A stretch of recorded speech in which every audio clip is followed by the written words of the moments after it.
Y'all. So yesterday, yesterday was horrible.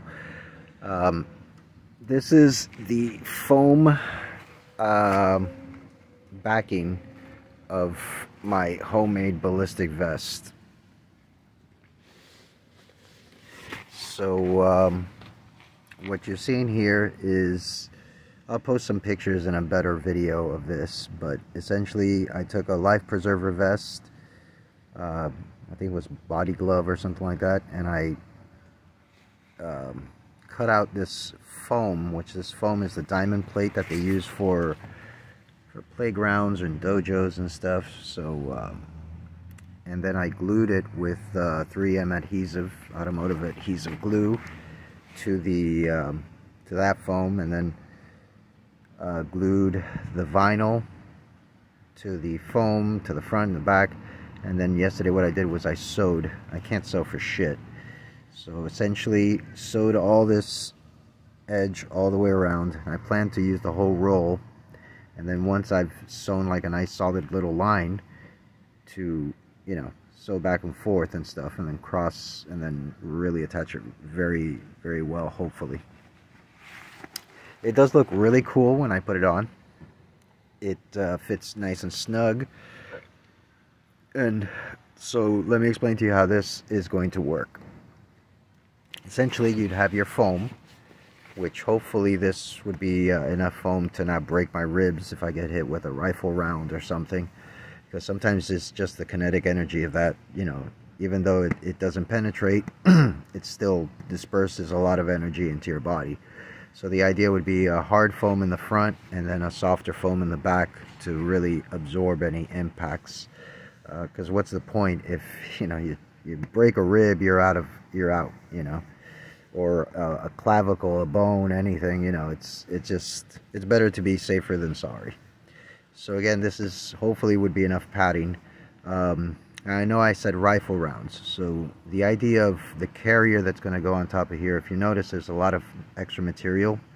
Let me explain to you how that'll work. So the carrier will be cut to the same shape as this, and it'll attach onto here. What I'm planning to do is, according to what I understand, 24 layers of ballistic Kevlar is sufficient to stop a handgun round. Likewise, a millimeter of titanium is enough to stop a handgun round, give or take. It'll stop it. I mean, it's not going to go all the way through. So what I'm planning to do is, I'm taking the ballistic Kevlar, right? So you see a sheet of ballistic Kevlar. Then I'm going to squeegee that with something called 5200 marine adhesive. That marine adhesive is absolutely the worst, stickiest stuff I've ever... I have horror stories about that stuff. I used to work in a place called CV, which was a marine place. I did all their electrical. And yeah, that marine adhesive is no joke. So you'd have one layer, squeegee the 5200, another layer, squeegee.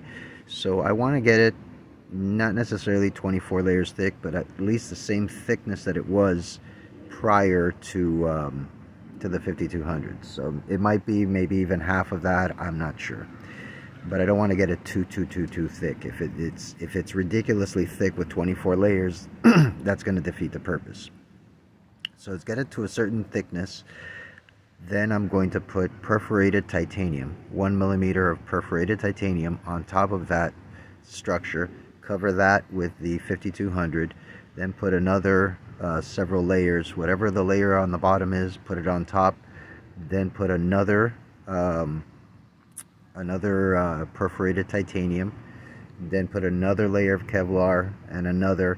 So basically I'm looking at the 4 layers of, so you'd have the, I might even put a layer of titanium underneath, just as backing.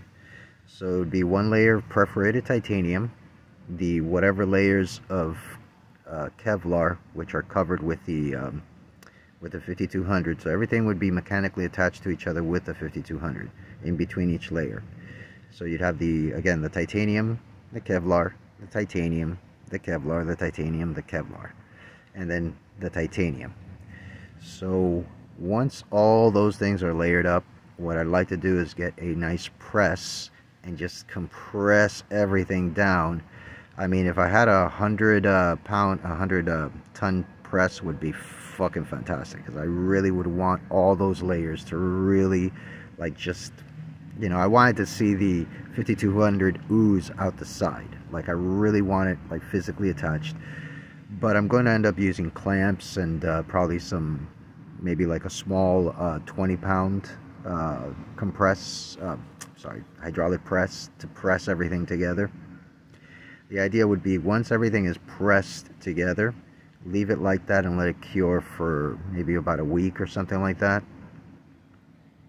And then hopefully after a week, it should be fully cured. Maybe even take 2 weeks. You know, make sure it's 100% fully cured, release it. And I do have some big trays which are Teflon, and I plan to use that so that the 5200 hopefully doesn't stick to the Teflon that much, because 5200 is horrible. It sticks to everything. It's terrible. So the idea would be, once that's done, it would kind of be like a Kevlar titanium composite. So it would kind of feel almost like a, because I've done some of it and it does feel like almost like a leather. So the idea would be, all the Kevlar would be physically attached to each other. So the bullet wouldn't be passing one layer of Kevlar, it would have to pass through all of them. All of them would pull at the same time, along with the titanium, along with the other Kevlar and the titanium. So it should be able to catch bullets extremely fucking well. Like, it should be, I mean, that is a lot more than is required to catch a standard bullet, and I'm hoping that that's enough to catch the, because again, as the bullet travels, it will have deformation, especially once it hits that titanium. So the idea is, the deformation, as the bullet gets larger, as it deforms, you have more of an ability of the Kevlar and the titanium to actually catch it. In theory, because I don't have a, I live in a rural area, and I'm not going to put something here and shoot at it to see what the ballistic characteristics are. But again, that would be the idea. So once I have, like I said, something that looks just like this in that composited material, the next thing would be, I have a Kevlar which is like a twill, so it's kind of looks like almost like a jean material, and I plan to spray that with the what do you call it, the spray adhesive, or maybe even cover that with 5200, the whole outside, and then put the twill on top of that, the Kevlar twill, and then do it on the back. So in other words, what I've done with this, with the, I plan to do the same thing with the carrier part, with Kevlar material. In other words, it's not going to be cotton or something. The idea would be, again, if a bullet does hit it, since it's Kevlar, it's going to be a lot stronger than any other cloth that I can put on top of here. So that would be the idea behind that. So I mean, it doesn't make any sense if, you know, I get hit 2 or 3 times, the thing survives, but the material holding it breaks open and just lets it spill out, then that's garbage. So again, I plan to use maybe one layer of the Kevlar on the back part of the carrier with all the titanium and the ballistic Kevlar, and then, so it would look something like this. Maybe 2 layers on the outside to make sure that nothing, that it doesn't fall out or anything. And then once that's done, so it'll look just like this, I plan to sew that with, it'll look just like this. It'll have the extra material here. Oh, the other thing is, on the outside Kevlar, I plan to put industrial grade Velcro. So the idea would be that the last layer would be, like I said, the Velcro all the way around, so you could just, you know, put it on. But since it's custom made, I shouldn't have to have too many adjustments, because it's being made for me. So it shouldn't be that much. I'll know exactly how much. I'll give it some extra space just in case I gain weight or something. But it shouldn't have too much play on here, and it should stick like crazy. And again, I'll sew that onto here. There'll be additional pads that will velcro to here on the shoulders, and there'll be a side pad that also kind of attaches to here to keep. The idea would be to cover the whole body with that Kevlar titanium composite, so every square inch covered, but at the same time to give the ability for mobility and stuff like that, so I can move my arms around and everything. But basically the front, the back, every nook and cranny covered. And again, this is the beginning of it, is the padding. So first I want to get the whole padding, pad this shit out of the whole body, make it, you know, so I can see where everything goes. And then once that's done, I have enough Kevlar upstairs to do the front of this.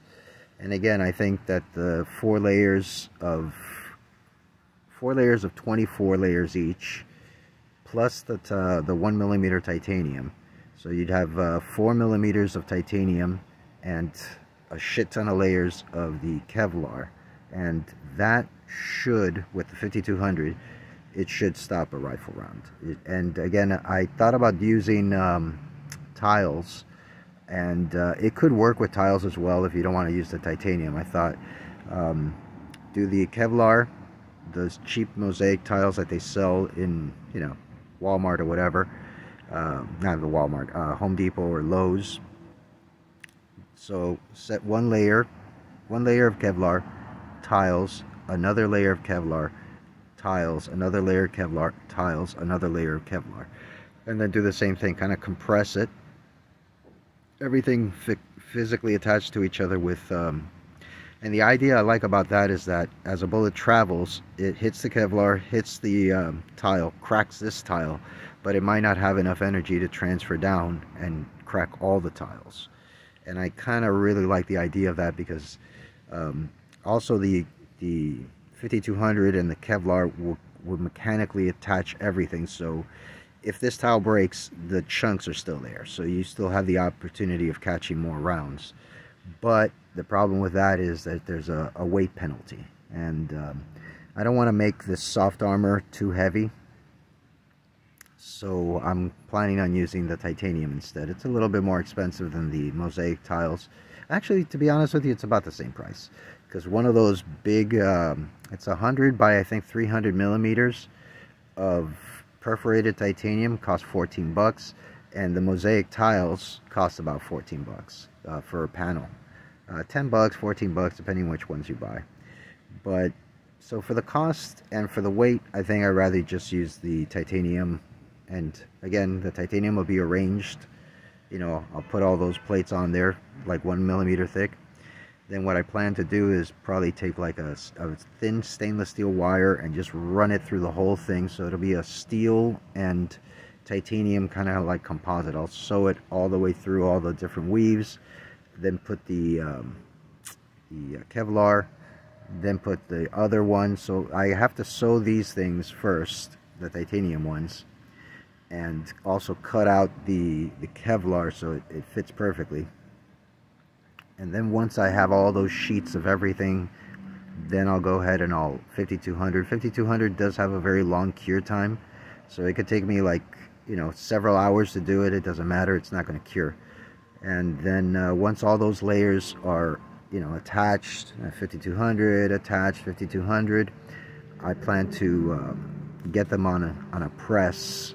I mean, what I'd like to do is get a 20-pound press and just compress it, leave it there for a week or two, make sure that it's 100% cured, and then decompress, you know, take it off, and then I should have like a really strong, very lightweight composite Kevlar titanium steel material that should be able to take rifle rounds. So that's my idea for the ballistic vest, and that's just the soft armor. The hard armor is actually, will go over this, and it's going to be absolutely insane as well. So anyways, that's what I'm doing today, sewing all this crap. So I still have a lot more to go to sew it really nice and tight. And then once that's done, then I'm going to go upstairs, grab the Kevlar and start laying it out, and get the titanium, start laying it out. And I just got to get like a stainless steel wire that I can just because it's not perfect. So when I do put them together, I want to overlap them and then use the steel kind of to, you know, and then do it through the whole thing. So hopefully that'll work well, and it should be good. Anyways, that's what I'm doing today, and peace.